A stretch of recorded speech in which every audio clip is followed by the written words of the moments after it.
Hello everyone, welcome to my ১ কোটি বছর পরের ব্লগ। সকাল সকাল উঠেই ফ্রেশ হয়ে গেলাম, কারণ আজকে হনুমান জয়ন্তী এবং হনুমান জয়ন্তী উপলক্ষে আমি কোথায় কোথায় যাব সেটাও তোমরা আজকের ভিডিওতে দেখতে পাবে। আর হ্যাঁ, আমি কিন্তু চা খাওয়া ছেড়েই দিয়েছি, তাই সকাল সকাল উঠেই আমরা এই ব্ল্যাক কফিটাই খাই।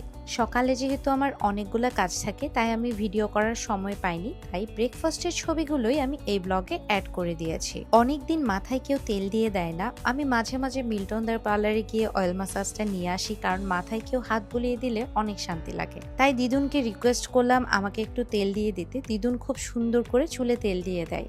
আর আমি এই সময়টাতে মাকে খুব মিস করি, কারণ আমার মা ছোটবেলায় আমার মাথায় খুব সুন্দরভাবে তেল দিয়ে দিত। আর এই যে দুটো পার্সেল রিসিভ করেছি, নূর কসমেটিক বিডি থেকে আবারও কি অর্ডার করেছি সেটা কি তোমরা জানতে চাও?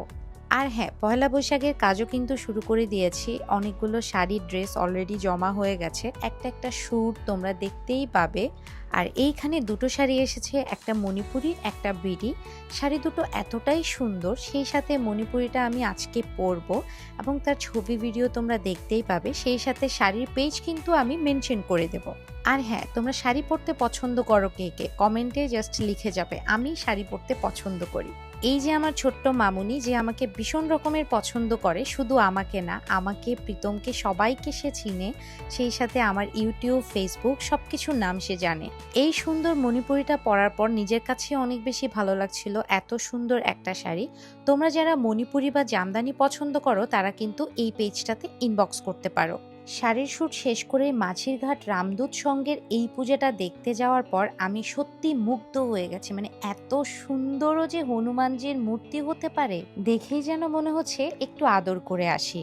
তাদের পাড়ায় এই জগন্নাথ মন্দির দর্শন করার পর আমি নিজেকে অনেক ভাগ্যবতী মনে করছি, কারণ জগন্নাথের দর্শন পাওয়াও অনেক ভাগ্যের ব্যাপার। সেইখান থেকে আমি চলে গিয়েছিলাম মনোহরখালী মারুতি সঙ্গের এই পুজোটা দেখতে। তাদের পুজো, তাদের থিম সবকিছুই সবসময় আলাদা থাকে, যেটা সত্যি নজর কাড়া।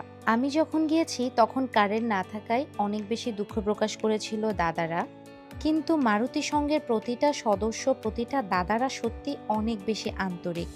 আমি চাই দাদারা সবসময় এত সুন্দর সুন্দর কাজের মাধ্যমে আরো এগিয়ে যাক।